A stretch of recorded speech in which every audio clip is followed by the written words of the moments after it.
Muito bom dia a todos, bom dia, obviamente, para os alunos que já estão e aqueles que vão chegando, bom dia para, portanto, aqueles que nos seguem através também das redes sociais e aqueles que terão a oportunidade de ouvir esta excelente apresentação, que estamos ansiosos por ela, porque sabemos a qualidade do trabalho do professor Dr. Ricardo Vasconcelos.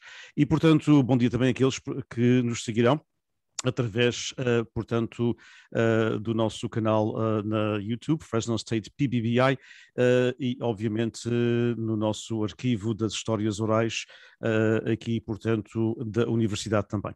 É com muito gosto que vos apresentamos hoje uma sessão com o professor Dr. Ricardo Vasconcelos, que, portanto, subejamente conhecido, professor de português, portanto, literatura portuguesa e brasileira, literatura e cultura portuguesa e brasileira, na Universidade Estadual da Califórnia, portanto, no sul da Califórnia, em San Diego, uma zona bonita para se viver, para dar aulas, obviamente. O professor Dr. Ricardo Vasconcelos tem publicado imenso ao longo dos últimos anos, tem tido um papel dinâmico mesmo dentro também da nossa comunidade, ligado também à comunidade de San Diego, onde tem colaborado em imensas iniciativas, incluindo um congresso da Luso American Education Foundation há uns anos atrás. Conhecido académico, conhecido escritor, conhecido também, obviamente, pelo seu trabalho e o seu interesse pelas questões luso-americanas. E é precisamente sobre a questão luso-americana que teremos a apresentação de hoje do professor Dr. Ricardo Vasconcelos, que é seguramente uma mais-valia para o mundo académico português nos Estados Unidos da América e de uma forma muito concreta, e deixamos agora ter aqui um pouco de orgulho para o nosso estado da Califórnia. Ricardo, bem-vindo, é com muito gosto que o temos aqui, infelizmente através da Zoom, felizmente porque muitas pessoas poderão ver, mas infelizmente porque não teremos a sua presença em Fresno, mas logo que isto passe, e já agora o professor doutor Ricardo Vasconcelos em breve irá para Portugal no ano que vem para, portanto, como parte de Fulbright Scholar, mas esperemos que depois de tudo isto o possamos ter aqui em Fresno ao vivo. Sim, olá, bom dia. Muito obrigado ao Dinis Borges e ao Portuguese Beyond Borders Institute. Primeiro que tudo, quanto ao facto de eu ou o meu trabalho serem subejamente conhecidos, só tenho uma coisa a dizer, é que nem sempre foi culpa minha, ok? Mas agradeço desde já o convite ao Dinis Borges e ao Instituto para fazer esta apresentação. Quando o Dinis me convidou para falar sobre um tema dentro das minha pesquisa, realmente, de facto, eu trabalho muito com o modernismo português, também com literatura contemporânea, mas uma das minhas áreas de interesse tem sido também a cultura luso-americana ou a reflexão literária sobre a cultura luso-americana, embora não seja a minha área de trabalho principal. E dentro desses temas, por assim dizer, ou dentro dessa área, um dos escritores que mais me tem interessado tem sido o professor Onésimo Teotónio Almeida. Também dispensa, ele sim realmente dispensa apresentações da minha parte, mas professor da Brown, escritor, filósofo também, também estrela mediática até certo ponto, porque tem programas de televisão e de rádio, também já teve, com a comunidade luso-americana na Costa Leste, não é? E nas suas crónicas ele trabalha muito a própria identidade luso-americana e aquilo que eu aqui chamo hoje a língua ifenizada. Esta ifenizada vai se relacionar com com um título que o próprio Onésimo utiliza num dos seus livros, O Peso do Ifan, mas hoje eu irei falar especificamente das crónicas literárias de Onésimo Almeida. Para aqueles que vão poder ver, não é, creio que estão a ver o meu slideshow, a minha apresentação de diapositivos, não temam, isto está preparado para ser uma apresentação de cerca de 25 minutos, mais ou menos, e e depois podemos discutir com o formato que for mais recomendado e indicado pelo Diniz. E muitos destes slides são uma retoma de perguntas anteriores, ok? Então, o tema de hoje o título é a identidade luso-americana e a língua ifenizada nas crónicas literárias de Onésimo Teotónio Almeida. Então, antes de mais, diga-se que é conhecida a riqueza e a profundidade da escrita do Onésimo Teotónio Almeida, na sua reflexão sobre temas tão diversos como a Portugalidade, a açorianidade, a identidade e a experiência luso-americanas, o humor, a literatura portuguesa, a literatura especificamente açoriana, e muitos outros temas pertencentes já aos campos da filosofia, da história das ciências, da história do pensamento, obviamente da história de Portugal também, particularmente a partir do Renascimento. Mas se a riqueza e a profundidade da obra onesimiana são conhecidas, não é? Também o é a sua clareza, que procura tornar todos estes temas particularmente claros ao leitor leigo, ao leitor que não conheça tanto a área, e demonstrando, por um lado, que tudo o que pode ser dito deve ser dito claramente, e, por outro lado, que aquilo que não se pode dizer claramente provavelmente não merece ser dito. Quanto às crónicas de Onésimo Almeida, especificamente, estas levam o leitor a querer continuar a conhecer novas peripécias, eventos desconcertantes, figuras surpreendentes, personagens quase sempre mais reais, ainda que raramente identificáveis, mais reais que ficcionais, e por isso também geradoras de empatia com o leitor. A referência à clareza da escrita de Onésimo Almeida não é casual. Seja nas suas crónicas ou nos seus ensaios, Onésimo Teotónio Almeida usa um estilo limpo, direto ao ponto, cheio de ironia, humor, que é reconhecido ao seu discurso oral. Muitas vezes ele é mais conhecido como exímio contador de histórias e de piadas, mas esse mesmo humor está presente no seu ensaio e na sua crónica, mesmo quando ela não visa ser explicitamente humorística, não é? Onésimo partilha com Jorge Sena, por exemplo, acerca de cujo ensaísmo o próprio Onésimo escreveu, o estilo veloz que Onésimo reconheceu a Jorge Sena. E Onésimo fala de Jorge Sena dizendo que há uma certa explosividade na escrita de Sena, mas no caso de Onésimo, ele nunca sacrifica à explosividade a sua clareza, nem privilegia a torrencialidade vulcânica que Onésimo viu em Sena, em detrimento da organização das ideias. Portanto, o texto de Onésimo é bastante mais claro, conciso, como quem nos conta uma história claríssima e não tanto o privilégio de uma especulação que por vezes pode ficar fora do controle. De facto, quem lê Onésimo parece ouvi-lo falar, não é?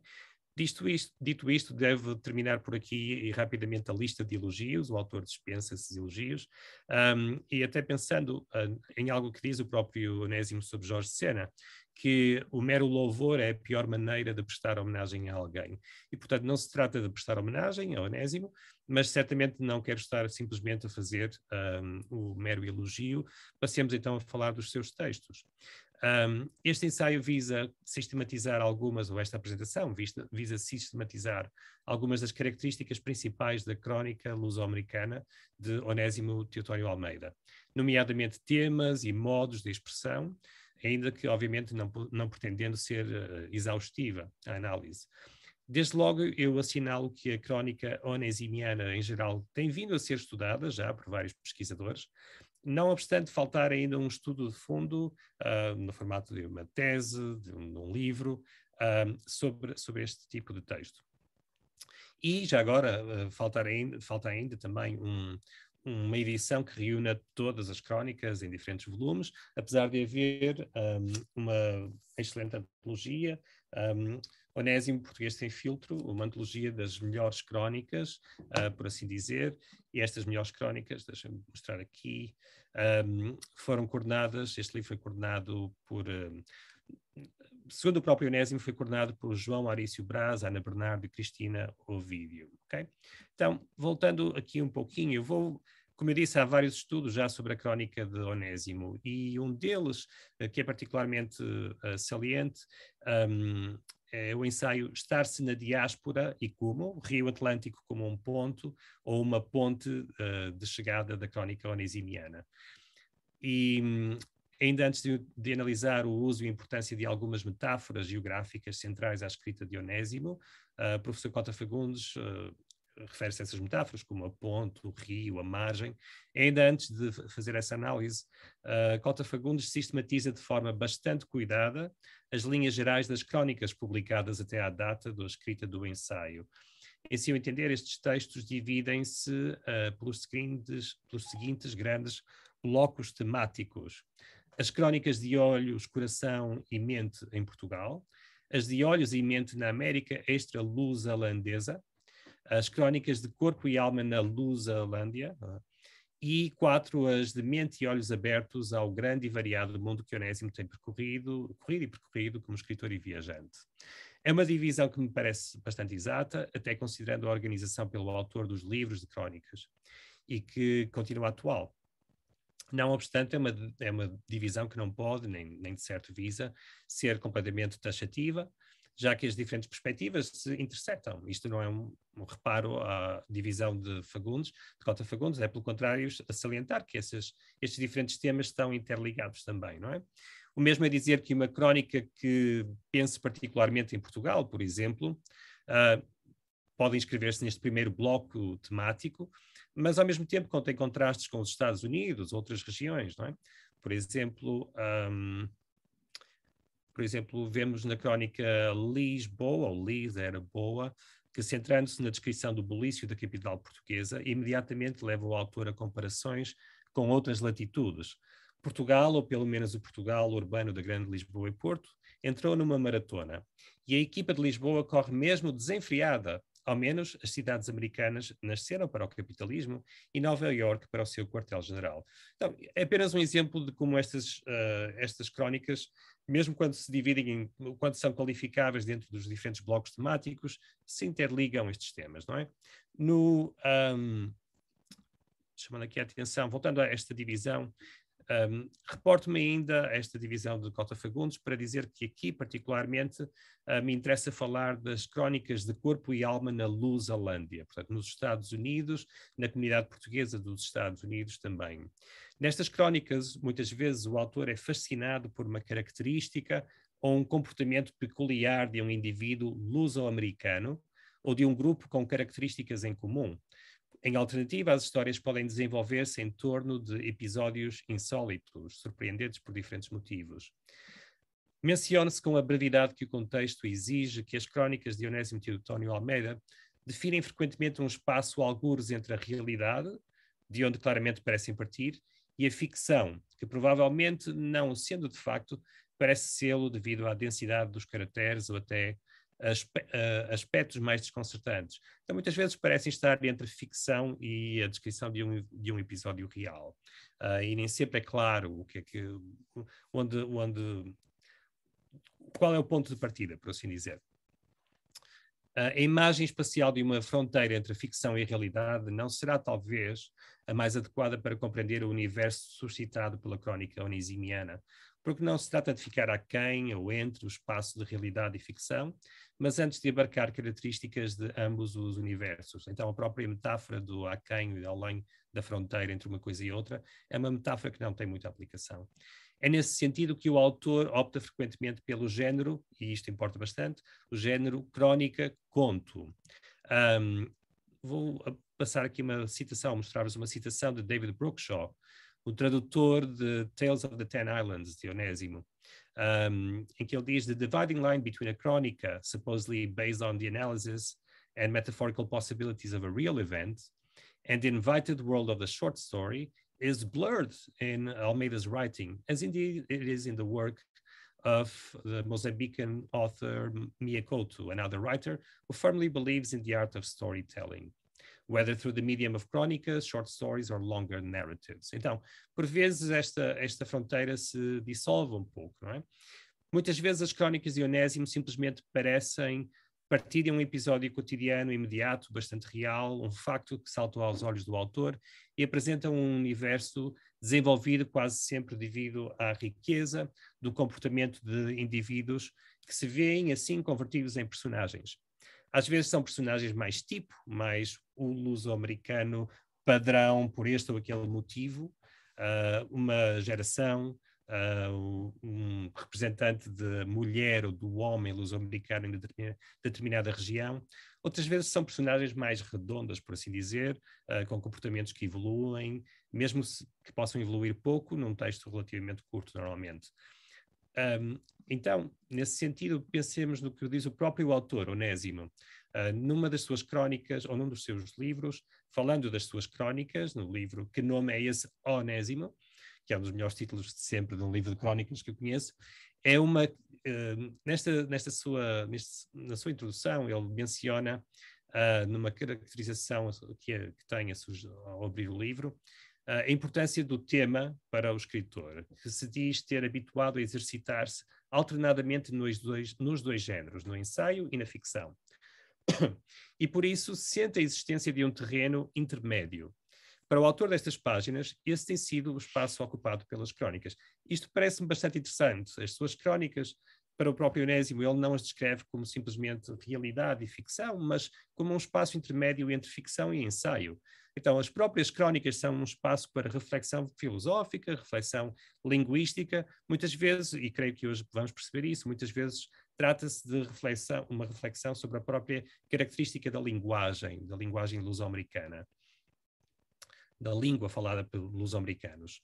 O que define então esse espaço intermédio para Onésimo? Segundo o autor, nas crónicas entra a preocupação, estou a citar, a preocupação com as ideias própria do ensaio, tratadas, porém, com a leveza devida no narrar. Ora, não é necessário consultar as palavras do autor acerca do trabalho para compreender a sua própria produção, já sabemos isso, mas de facto a descrição parece-me bastante precisa, exceto no que diz respeito ao termo leveza. A escrita não é pesada, não é isso que está em causa, mas vale a pena sugerir que Onésimo talvez exagere aplicando genericamente o termo de leveza, o termo leve, à sua crónica. Não porque a leitura das crónicas seja pesada, mas talvez porque acho que Onésimo cede demasiado à visão tradicional do género crónica, que pensando a partir de um caráter vulgarmente efêmero, acaba por desvalorizar o próprio texto da crónica. Isto é, resumindo, creio que Onésimo, quando diz que há alguma leveza nos seus textos, das suas crónicas, mais do que propriamente falar de facto de não ser uma escrita pesada, acaba por aceitar que a crónica é um género excessivamente contingente. Não será evidente que algumas crónicas, voltando um pouquinho atrás, basta pensar, por exemplo, numa novelista que também se dedicou à crónica, como Clarice Lispector, para perceber que a imagem da leveza nem sempre é uma crítica justa à crónica. Basta pensar que algumas crónicas de Lispector, mas também de Onésimo, mas pensar em Lispector, para não falarmos só de Onésimo, crónicas de 3 ou 4 parágrafos, por exemplo, escritas para a imprensa, conseguem uma transfiguração do real e um impacto junto do leitor tão fortes quanto um bom poema com o mesmo número de estrofes, 3 ou 4. Aliás, vale a pena pensar nisto. Quanto mais pequeno o texto, maior tem que ser a intensificação dos seus sentidos, para que ele possa ser realmente, para que ele se possa constituir como um texto literário ou semiliterário. Assim, ainda voltando aqui, acho que sou no slide anterior, ainda acerca do que nos diz Onésimo sobre o espaço intermédio entre ensaio e ficção, vou vincar particularmente a ideia de que há uma preocupação com as ideias próprias do ensaio,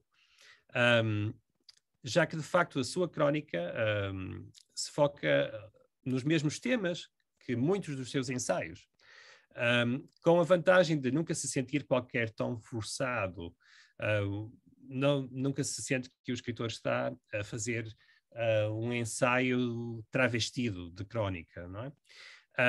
O que acontece, sim, é que o escritor percebe naturalmente em eventos do cotidiano ou em indivíduos com quem se cruza a ilustração perfeita de uma ideia que filosoficamente lhe interessa e que tem sido também objeto dos seus ensaios. Então, falando especificamente na crónica luso-americana, vamos pensar já em temas. Alguns dos seus temas, que também são temas da ensaística de Onésimo, incluem a referência aos ciclos de imigração lusa-portuguesa para os Estados Unidos, O contraste entre os costumes da sociedade norte-americana e os costumes da comunidade imigrante portuguesa, que muitas vezes pode estar mais ou menos fechada sobre si mesma, mantendo valores sociais, religiosos, por vezes até uma comunidade que é capaz de transpor das suas raízes aspectos tão peculiares como a rivalidade interilhas. Vamos ver um exemplo daqui a pouco.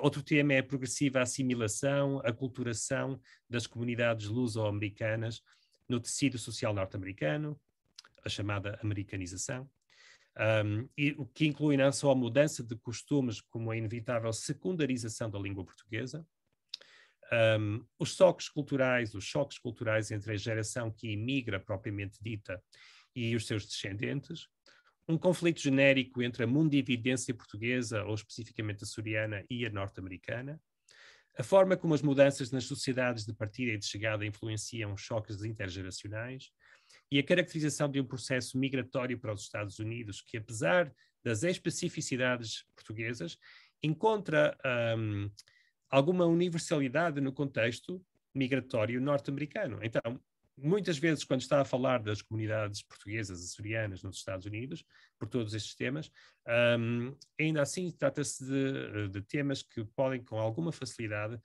encontrar um eco noutras comunidades imigrantes aqui, particularmente comunidades de uma matriz ibero-americana. Contudo, estes temas são recorrentes.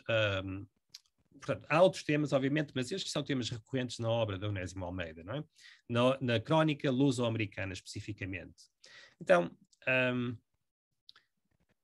não cabe aqui demonstrar como na sua ensaística o escritor trata muitos destes temas, mas lembro em particular o volume O Peso do IFAN, Ensaios sobre a Experiência Luso-Americana, que reúne múltiplos estudos a respeito destes temas, e livro no qual Onésimo, logo na abertura, diz que se reporta a, cito, visões de mundo, se não antagónicas, mesmo em sério conflito. Estas visões de mundo seriam uma visão portuguesa e uma visão norte-americana, que o autor claramente aceita que são visões, por vezes, antagónicas, mas mesmo quando, no geral, não são antagónicas, pelo menos têm um sério conflito. E isso parece evidente, o seu ensaio assim o demonstra.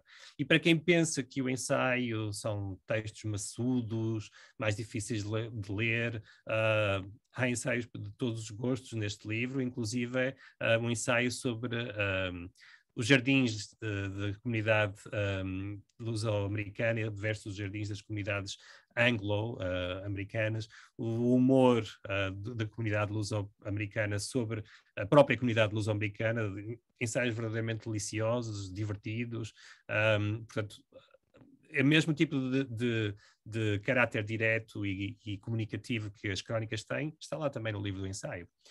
Então, voltando às crónicas, note-se que se a tonalidade bem-humorada é reconhecida, a verdade é que ela não é totalizadora. Isto é, nas crónicas conto, mesmo quando por vezes se adota um tom caricato nos eventos e nas descrições, o autor quer sempre retratar aspectos bastante sérios na vida das comunidades luso-americanas. É uma questão importante, não é uma questão, não são temas em relação aos quais o autor tenha uma ambivalência, pelo contrário.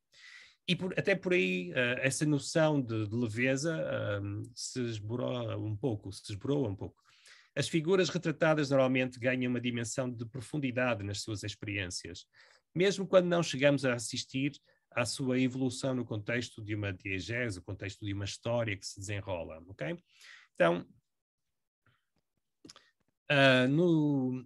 vou falar de duas crónicas especificamente para exemplificar aquilo que eu estou a dizer, até por uma questão de tempo.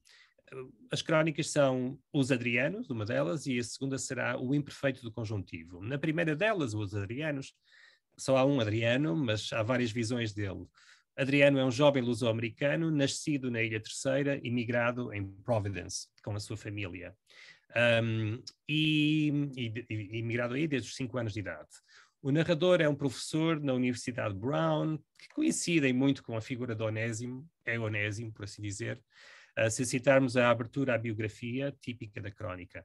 Este narrador conhece Adriano de vista, de vender jornais na universidade aos estudantes, e entabula uma conversa com, cito, aquele pacotinho de energia e determinação.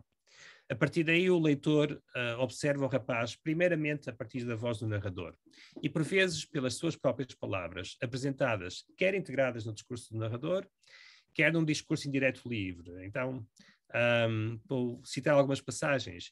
Quero ser um businessman, é só isso que me interessa, porque adoro dinheiro. I love money. Daí em diante, o leitor vai conhecer a personagem segundo as visões das pessoas que rodeiam Adriano. E é isso mesmo que se deve o título no plural. O Adriano é equacionado segundo as perspectivas de norte-americanos que o conhecem e admiram pelo seu empreendedorismo. O rapaz não está quieto, quer sempre criar novas ideias para ganhar dinheiro.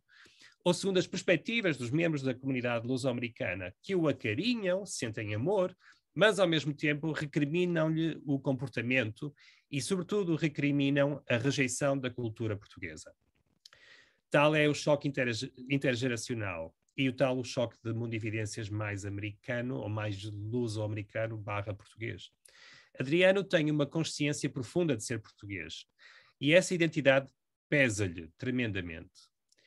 Lembra relutante a vida difícil na terceira. Cito, um monte ali, chão acolá, o mar cinzento, feio, vacas. Tirar-se-lhes o leite com uma bacia e a vaca a pôr os pés dentro do leite. Mas logo quer recalcar esse passado. Mas isso é para esquecer. Eu odeio os portugueses. Não gosto de ser português. Gostava de ter nascido aqui. Os portugueses são estúpidos. O meu sangue já é todo americano. Os melhores negócios que faço são com portugueses estúpidos. Eu preferia não saber português. Estou mesmo a tentar esquecê-lo. Mas todos os businessmen com quem eu falo dizem-me que saber português é bom para o negócio. Sobre isso acabam-se as perguntas. Não há mais respostas. Nem gosto de falar sobre essa treta. No entanto, Adriano é português e açoriano, terceirense, trazendo consigo inconscientemente até mesmo a rivalidade interilhas. Ainda bem que eu sou da Terceira e não sou de São Miguel. Eu odeio os micaelenses. Na minha escola é quase tudo de São Miguel. Da gente de São Miguel só gosto de ouvi-la a brigar. A fala deles é engraçada. Soa mal, mas tem laracha. E adoro rir.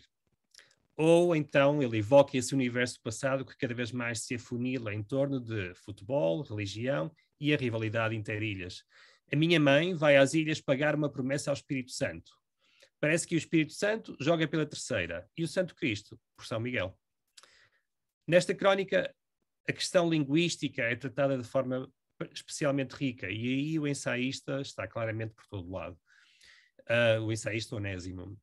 Por questão linguística, refiro-me à representação de como na comunidade luso-americana, de que Adriano é a este respeito uma sinédo, isto é, ele é a parte que representa o todo, cada uma das línguas, o português e o inglês, oferece vocabulário, diria até vocabulários no plural, e referentes unicamente relevantes para os elementos da sua cultura específica. Ok, traduzindo isto por miúdos. Na passagem citada atrás, vejamos a designação businessman, em inglês, no contexto de uma frase em português e sobre os portugueses. Acho que isto interessa muito a toda a comunidade, ou pode interessar muito a toda a comunidade luso-americana, que se debate muitas vezes com o facto de misturar o português e o inglês. No espanhol, obviamente, a questão do Spanglish tem sido estudadíssima e nem por isso deixa de ser penalizada, não é? Mas pode interpretar-se que o próprio Adriano fala em português ou que o narrador traduz do inglês e precisamente vinca as palavras inglesas. As palavras inglesas no meio de um discurso em português ocorrem quando o Adriano não encontra paralelo para elas em português. Isto é, não significa isto que não haja homens de negócios portugueses. Evidentemente que há, mas o conceito businessman, com toda a riqueza semântica que adquire no contexto norte-americano, só foi apreendido por Adriano nos Estados Unidos. Na sua versão portuguesa, a versão portuguesa Homens de Negócios, esse conceito não existe da experiência portuguesa, ainda prévia à imigração, mas mesmo na comunidade, no vocabulário, não existe no vocabulário português de Adriano. Nem no vocabulário da comunidade onde ele reside, nem muito menos o era no contexto da sua ilha de origem, da Ilha Terceira. Estes vocábulos aparentemente intraduzíveis para o personagem, são não só ingleses, mas simetricamente também portugueses, note-se. Isto mesmo é dito nas palavras do protagonista, denunciando uma grande intuição. Dir-se-ia que é uma intuição do personagem, mas é obviamente uma intuição do autor da crónica. o próprio Adriano diz, há coisas que eu só sei dizer em inglês e outras que só sei em português. Mas as coisas portuguesas que eu não sei dizer em inglês, como é que se diz? Sound funny, parecem tolice. Que coisas são essas? Diz-nos Adriano. Quando eu nasci, estive quase a morrer e ela, a mãe, disse que se eu vivesse havia de, não sei como é que se diz em inglês, só sei em português, pagar uma promessa. Não é a religião em si mesma que é estranha aos Estados Unidos, evidentemente, sendo até a religiosidade uma das características mais marcantes dos Estados Unidos. Mas é o ritual do pagamento das promessas que é pouco familiar à realidade da Nova Inglaterra, maioritariamente branca, anglo-saxónica e protestante. A língua é, acima de tudo, um sintoma imediato e importante de um processo de americanização, pela qual passam as comunidades imigrantes e os seus descendentes. No caso de Adriano, vê-se particularmente a prosaica, businessman-like linguagem de mundão americano num corpinho português ilhéu, para usar a passagem da própria crónica. Note-se que um fenómeno parecido, mas essencialmente diferente, está presente na linguagem do cronista. O escritor bilíngue tem os pés fincados nas duas margens do Atlântico. Onésimo Almeida naturalmente mantém em inglês conceitos que não têm um paralelo evidente no português, casos de drive-in, happening, outro tipo de palavras. No entanto, em Os Adrianos, mais do que apenas ilustrar conceitos que não encontram paralelo na outra língua, o que acontece é a ilustração do conhecimento necessariamente limitado que o protagonista tem de cada cultura de que faz parte. Curiosamente, se para Adriano os Estados Unidos são a terra das oportunidades, é aí também que ele compreende que nem todos os sonhos são concretizáveis, pese embora toda a energia e a determinação da personagem. Por isso ele nos diz, a Califórnia é boa, é até um lugar onde eu gostava de viver, ter uma casa em Beverly Hills, ser produtor de cinema de Hollywood. Bom, dreams. E eu saliento que a palavra dreams aparece em inglês também, porque não é o típico sonho típico sonho português, ou mesmo até da comunidade, é um sonho do American Dream, precisamente. É precisamente no trato dado às questões da linguagem que reside muita da riqueza literária desta crónica-conto. Isto porque nas melhores das suas crónicas luso-americanas, e mesmo quando elas vivem de um enredo forte, Onésimo nunca cai na falácia de apresentar um texto de cariz porventura de tão ativamente ou tipicamente ativista em relação ao direito das comunidades. Ele tem, sobretudo, uma consciência clara do texto literário como uma experiência, sobretudo, verbal. Em Os Adrianos, da comunidade portuguesa, conhecemos a angústia na compreensão de que um dos seus, o menino Adriano, é progressivamente mais americano e menos português. Provavelmente uma angústia que perpassa quase todas as discussões que vamos tendo ao longo de reflexões sobre a comunidade luso-americana da Califórnia, esta divisão geracional, não é? Isto é, os processos pelos quais Adriano se integra na sociedade norte-americana são mal compreendidos pela comunidade e são mesmo percebidos como um risco ao sucesso da integração. Mesmo aquilo que ele faz para se integrar é percebido pela comunidade como um risco à integração. Porque a primeira geração de luso-americanos com a qual ele interage, chegada aos Estados Unidos já adulta, adota estratégias de integração muito mais defensivas, procurando, em suma, não dar nas vistas. Daí que entre padres, presumíveis beatas, ecoa a voz, por exemplo, da Dona Olinda, que diz que o Adriano é o demónio em pessoa, uma vergonha para a gente portuguesa, que sempre temos sido ensinados e respeitadores dos costumes desta nação. E daí ainda que a mãe amaldiçoou o próprio gesto de emigrar, por receio de que o filho se perca. Quando diz, por exemplo, o senhor conhece o meu filho, o Adriano, aquele diabrete, que Deus me perdoe, não sei o que lhe hei de fazer. Em má hora vim eu para esta terra. Então, os pais, em suma, lamentam a ida para os Estados Unidos pelo facto de os seus filhos se perderem, ou simplesmente por eles agirem de uma forma contrária àquela que os pais lembram como adequada na sua adolescência, em Portugal.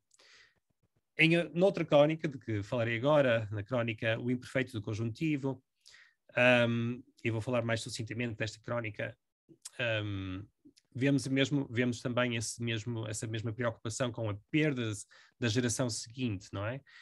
Quanto ao Adriano, diametralmente opostas às opiniões da sua comunidade são aquelas de outros norte-americanos de língua inglesa, como alguns alunos universitários, os professores, até o seu patrão, que veem no rapaz um espírito empreendedor, a ter experiências tipicamente norte-americanas, ou típicas de qualquer jovem norte-americano recentemente imigrado ou não. Mas no imperfeito do conjuntivo, ou falando desta crónica, ela começa num contexto também universitário, e o contexto universitário é muito presente nas crónicas do Onésimo, mas com a particularidade de o professor não ser aparentemente Onésimo, mas outro professor, que encaminhara a sua aula de língua para uma encruzilhada um pouco bizarra, onde convergem como temas a escrita de um ensaio sobre o tema do aborto e o ensino de um tópico gramatical. Todos nós que ensinamos língua, às vezes tentamos fazer uns milagres de contextualizar o ensino da gramática com discussões reais, obviamente, mas cruzar o tema do aborto com o imperfeito do conjuntivo é uma opção bastante difícil. Logo sabemos que quem não escreveu o ensaio foi uma personagem feminina, a Luísa, uma luso-americana que, tal como Adriano, viera das ilhas, cito, na bagagem dos pais bater à porta do desconhecido em Cata de Ventura. Era a filha mais nova de 6 filhos e ia pagando ela própria a rebeldia de uma irmã mais velha, que era uma virgem a enlouquecer à espera amarrada do esposo que um dia havia de chegar no nevoeiro de um TAP fresquinho das ilhas, mas que esperou demais e que se cansou de esperar, e sendo apanhada no carro de um americano de nação, gadalhudo, roto, com cheiro a dope nas barbas.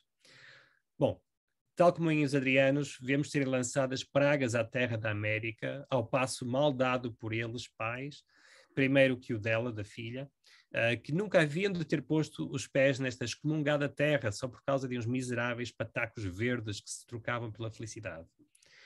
Entretanto, fim de citação, entretanto, também a Luísa testará a sua liberdade, muito restringida, contrariamente à dos seus irmãos do sexo masculino, porque em relação a este se faz um silêncio consentido e impotente dos pais, já que os rapazes são rapazes.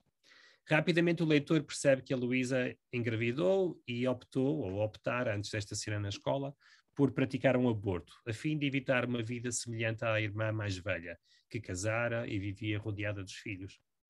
Então, ao mesmo tempo que vamos conhecendo a angústia de Luísa, conhecemos a dualidade dos pais em relação ao comportamento de filhos e filhas, e sobretudo a perspectiva da comunidade em relação à emancipação sexual das mulheres em geral, que começava nesta época da crónica luso-americanas.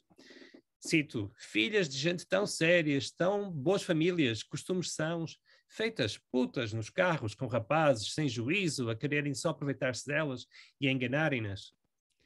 Entre os piores dos riscos está sempre a má reputação. Trata-se, aliás, de um medo amplamente respaldado, um medo que tem uma base no facto de a expressão dos temores ser sempre acompanhada da maledicência sobre as mulheres jovens da comunidade. A Fernanda vai ter que confessar que aquele inchaço na barriga não é de comer muito ice cream. Ou a Glória, da Rosarinha, que só não casou ainda porque já matou o filhinho na barriga por 2 vezes. O choque geracional nesta crónica conto também está patente no facto de a Luísa, considerando então ainda fazer um aborto, não se sentir caber em tal classificação vocabular, no tal imperfeito do conjuntivo. Ela não consegue imaginar essa realidade nesse tempo. O fim da história, para usar o tempo preferido, aproximando-me do fim, para usar o termo preferido do autor, termina a analepse, esta espécie de flashback, e traz-nos de volta à aula da Luísa, onde se unem a gramática e a sua história pessoal. É o imperfeito do conjuntivo o pior dos tempos possível para conjugar a ainda jovem vida da Luísa. Ou é pelo menos aquele tempo que, sendo evocado em proposições condicionais, no espaço de aula, por exemplo, se eu tivesse o filho, lhe cortavam a consciência às tiras. Percebe-se que, voltando à ideia de leveza, a leveza que possa haver nesta história, devedora de um virtuosismo capaz de trazer a cena para os nossos olhos de uma forma viva, é uma leveza que não tem nada a ver com a superficialidade de sentimentos ou de caráter, mesmo numa personagem que conhecemos por muito pouco tempo. É uma crónica relativamente curta. Tá? Então, em jeito de conclusão, saliento que as características temáticas da crónica luso-americana de Onésimo Teotónio Almeida, já enunciadas, eu fiz uma lista de características das crónicas dele, mas correspondem em traços largos a várias manifestações de um choque de mundo de evidências, a portuguesa e a norte-americana. E, por vezes, associada a esse choque, também um choque geracional. Até levando em consideração as duas crónicas analisadas em mais detalhe, opto por vincar o que me parece ser uma transversalidade americana das crónicas de Onésimo, das crónicas luso-americanas de Onésimo. Obviamente, essas crónicas partem, por norma, da comunidade portuguesa, não é? De aspectos que aludem a valores, referências dessa comunidade, à sua língua. No entanto, vários dos episódios associados à imigração, à assimilação, à aculturação, ao choque geracional, choque este pelo qual todos os indivíduos passam, mas que ganha características específicas em comunidades imigrantes, ecoam amplamente vários outros grupos étnicos que se radicam nos Estados Unidos da América. São porventura características particularmente reconhecíveis pelas comunidades de origem ibero-americana, mas não exclusivamente por elas. Que o digam, por exemplo, os meus alunos na San Diego State. Aqui a 20 minutos da fronteira com o México, junto ao Pacífico, onde tenho a oportunidade não só de ensinar a descendentes de portugueses e brasileiros, mas que também, e sobretudo, a descendentes de mexicanos, ou a mexicanos propriamente ditos, que vivem e atravessam esta fronteira cotidianamente. Vários deles atravessam essa fronteira diariamente para ter aulas. Após ler os Adrianos, uma aluna de origem, porque eu ensino estas crónicas nas minhas aulas, uma aluna de origem brasileira assinalava-me que, tal como a moralidade de inspiração católica da mãe de Adriano se ofende com o comportamento do filho, também os pais dela, brasileiros, se sentiram chocados com o facto de ela se mudar de São Francisco para San Diego para completar os seus estudos aos 18 anos. Percebe-se ainda o contraste do contexto familiar e cultural, já que nos Estados Unidos essa mudança tradicional é não só expectável, mas até desejada, não é? Porquanto pode significar a frequência numa universidade, não a mais próxima, mas a melhor universidade possível. Que o digam várias das minhas alunas mexicanas, que tal como as alunas de luso-americanas, sentem e referem sempre o tratamento desigual de filhos e filhas, no que diz respeito à sua liberdade de movimento, e que é muito bem descrita na crónica O Imperfeito de Conjuntivo. E que digam ainda, finalmente, vários alunos desses grupos étnicos referidos, que se revêem facilmente em muitos dos contextos descritos nas crónicas de Onésimo, sobretudo no que diz respeito à religiosidade das culturas de origem, com a qual nem sempre eles se identificam da mesma forma. Nada disto é surpreendente, mas vale a pena notá-lo, já que demonstra que, ao contrário do que se pudesse crer, na sua descrição de elementos típicos das comunidades portuguesas nos Estados Unidos, a crónica luso-americana de Onésimo Almeida não é acessível exclusivamente a portugueses, açorianos, luso-americanos, mas é de facto compreensível transversalmente por aqueles que têm experiências migratórias muito semelhantes.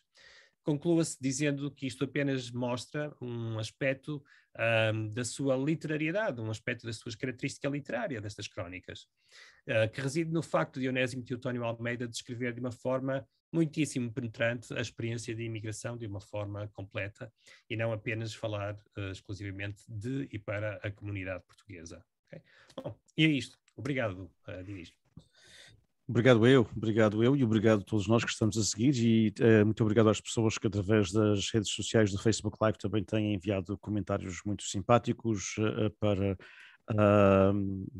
se bem que não queremos um mero louvor como começou, portanto o seu trabalho, o professor Ricardo Vasconcelos. Se tiverem alguma questão, até para os alunos que estão seguindo, se tiverem também em inglês, podem fazê-la em inglês, portanto podemos mudar de língua para língua, se sentirem melhor, fazer qualquer questão em inglês e obviamente que o professor responderá na língua que fizerem a pergunta. Eu queria, portanto, obviamente que teríamos pano para muitas mangas. Parabéns pelo excelente trabalho, já agora, parabéns. Espero que, se não está publicado, que esteja publicado em breve. Eu queria, portanto, eu queria falar algo que temos tratado ao longo dos últimos dias, porque estamos frescos de acabar o Congresso da Luz American Education Foundation, que é, portanto, esta questão do relacionamento Portugal-Diáspora, Diáspora-Portugal, e acho que o Onésimo tem trabalhado isso muitíssimo bem, melhor do que ninguém, penso eu, na minha modesta opinião, aqui nos Estados Unidos. E o Onésimo tem tratado precisamente alguns dos temas que o professor Ricardo Vasconcelos tratou agora, que trataste aqui nesta excelente comunicação, neste excelente trabalho. Por ser o Onésimo, o filósofo, portanto, uma pessoa com fortes ligações a Portugal, imensamente respeitado em Portugal como escritor, etc., tratando estas questões, achas que, na tua opinião, que segues muito bem os dois mundos, tem ajudado para muitas vezes se caminhar, porque uma das coisas que muitas vezes se fala na diáspora, não sei se justamente ou injustamente, é a falta de compreensão da diáspora pelo lado português, que vai até, não é só a nível popular, em muitos níveis, até mesmo a nível governamental, etc., por vezes a nível intelectual também. Por ser o Onésimo a tratar estes temas, e tem-nos tratado, como tu disseste, com muita insistência e com mestria, portanto, nas crónicas que mostraste, por ser ele e a forte ligação que ele tem a Portugal, achas que tem ajudado para desmistificar alguns mitos, alguns estereótipos, algumas coisas ainda na pátria relacionadas com a diáspora, particularmente nos Estados Unidos? É uma pergunta, bom, não vou dizer que é um loaded question, mas é de facto uma pergunta pelo menos difícil. Como alguém que trabalha com letras, eu gostaria de acreditar que sim. Aliás, a resposta é que sim, eu realmente acho que sim, que acho que o Onésimo, pela figura que é, tem tido essa influência no sentido de desmistificar e ajudar a resolver alguns dos preconceitos em relação à figura do imigrante. Pronto, isso é a primeira resposta, mas porquê? Acho que essa resposta pode ter dois níveis, ou duas respostas, por assim dizer também. Uma questão é ajudar a desmistificar esses preconceitos a partir da sua própria escrita. E aí é que era isso que eu ia começar por dizer. Como alguém que trabalha nas letras, eu teria muita vontade de dizer que, sem dúvida, os seus textos ajudam a desmistificar preconceitos, ajudam sobretudo a compreender porque é que as coisas são como são, como é que as pessoas... Vou dar um exemplo, quer dizer, eu cresci em Portugal e lembro-me de ouvir sempre piadas aos imigrantes que não conseguiam ficar na língua portuguesa quando regressavam a Portugal, não é? E as piadas quase nunca até eram sobre pessoas nos Estados Unidos, mas eram sempre sobre imigrantes francófonos, não é? Ou imigrantes dos países francófonos, perdão. E acho, e claramente nas suas crónicas, Onésimo explica isso. Não explica, ilustra, demonstra. E eu tentei explicar a partir de uma crónica, que é talvez a pior que se pode fazer, mas tentei explicar. Isto é, o Adriano, e não me perdi da pergunta, mas o Adriano utiliza o inglês no meio de um discurso português quando não encontra um paralelo àquela realidade na língua portuguesa. E vice-versa. Ele diz businessman porque na Ilha Terceira ele não via os businessmen. E diz pagar uma promessa em português, porque ele não vê esses pagamentos de promessas da mesma forma na Nova Inglaterra, fora da sua comunidade. Pronto. Dito isto, eu gostaria de acreditar que as letras e os seus textos têm ajudado a essa sensibilização. Mas por essa via, eu acho que é mais difícil afirmar que ele tenha conseguido mudar tanto assim, porque é preciso ler. E é preciso e ler dá trabalho, e é bom, e é um prazer, mas é preciso supor que as pessoas estão a esgotar os livros e a ler e compreender. Pronto, mas essa é uma das facetas do seu trabalho. Obviamente, Onésimo Almeida, e eu não quero falar daquilo que também não sei, mas obviamente tem tido uma faceta social, até eu diria política, não no sentido partidário, mas representando a comunidade em diferentes eventos, por exemplo, creio que há 2 anos, na celebração do 10 de junho, Dia de Portugal, ele foi orador.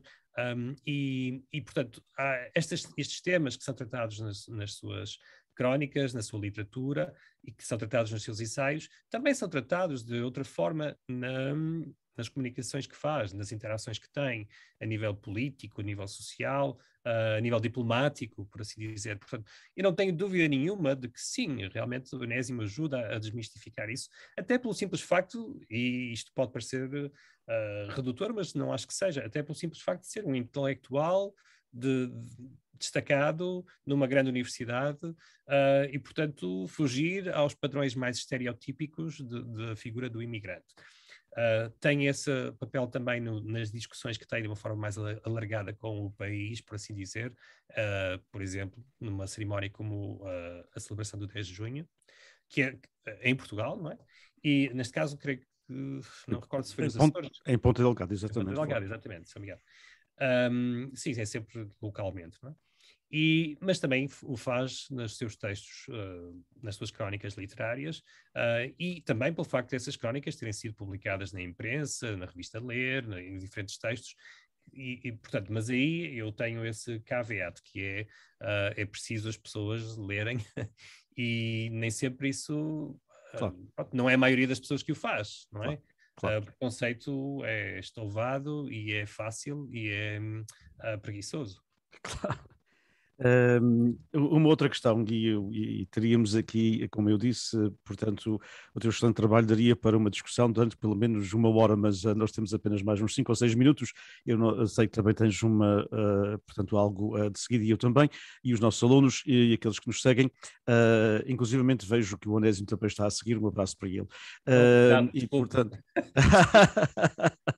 e portanto, eu queria apenas focar um outro aspecto, que foi o que falaste na questão de, como professor de literatura, dás estas crónicas, portanto, nas tuas aulas, e essa simbiose, digamos assim, com os alunos de outros grupos étnicos, que fala-nos um pouco mais como é que, eu sei que tocaste, obviamente, rapidamente, Mas na questão dos alunos, não é dos alunos hispânicos, que são uma grande porcentagem dos nossos alunos nas universidades da Califórnia, como sabemos, é o maior grupo étnico, mas os outros também de outros grupos étnicos.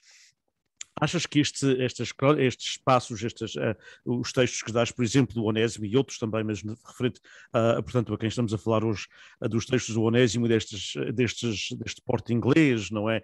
Como falaste do Spanglish, etc., que é também uma forma de nós podermos fazer alguma junção, digamos assim, e algumas correlações entre o que nos une como grupos étnicos no multiculturalismo americano, e há mais que nos une do que o que nos desune. Fala-nos um pouco sobre essa tua perspectiva também. Bom, cada vez mais nos Estados Unidos essa análise literária por um viés multicultural acaba por ser a representação do seu próprio grupo e menos o entendimento dos outros, não é? Ou pelo menos poderíamos dizer que o pêndulo cai um pouco para esse lado, quando realmente a literatura, na minha opinião, é sempre uma experiência de tentar entender a diferença e não a semelhança. Claro, pode-nos ajudar a entender a nós próprios melhor, mas também nos deve realmente ajudar a entender essa diferença e a negociar essa diferença, embora não acho que tenha um objetivo moralizador necessariamente. Claro. Ou não tenha mesmo esse objetivo. Mas é esse exatamente um dos objetivos que eu tenho na adoção destes textos nas minhas aulas. Para ser muito concreto, eu dou estas crónicas em turmas de gramática avançada e leitura avançada de 5º semestre de língua portuguesa, onde realmente o meu grupo de estudantes tem muitas proveniências em termos étnicos. E é muito divertido isso, é realmente muito divertido, porque a ideia de pagar uma promessa, não é? Quando, pensando nos adrianos, de repente eu pergunto aos meus alunos ou alunas hispânicas, então como é que isto é vivido na comunidade dos teus pais, na tua comunidade? E é uma delícia fazer esses contrastes, e isso é muito, para mim, há um lado muito redentor, que é os alunos saírem um pouco da sua trincheira, por vezes, embora eu não sinta muitas trincheiras na minha aula, mas da sua trincheira, e pensar que, não, afinal isto é exatamente assim. Até vos dou um exemplo muito concreto, não é? Há uma grande tradição de incompreensão mútua de portugueses e brasileiros, apesar de tudo que se faz contra isso, e lembro-me de alunas brasileiras, nascidas no Brasil ou descendentes de brasileiros, acharem divertidas estes textos porque tinha tudo a ver com a realidade dos seus pais, mesmo havendo, obviamente, inegáveis diferenças entre as comunidades. Então, não há dúvida nenhuma que, para mim, estas crónicas permitem refletir sobre a língua, obviamente. Eu também faço essa junção de temas sociais, como neste caso era o aborto e o conjuntivo. Eu também faço essa junção, todos tentamos fazer, mas permitem-me, obviamente, tratar as questões linguísticas, mas também fazer uma reflexão sobre a relação que nós temos com a linguagem, que faz parte do currículo de uma cadeira de 5º semestre, refletir sobre a relação que nós temos com a própria linguagem, neste caso com a língua portuguesa. Linguagem e língua são coisas diferentes, mas com a língua portuguesa. E, ao mesmo tempo, claro, fazermos essa negociação de coisas que nos unem e coisas que nos distinguem também. Então, por vezes, se tiver um aluno de origem vietnamita, ele é capaz de dizer, não, isto realmente na minha comunidade não se faz nada assim, mas faz outras coisas que são semelhantes.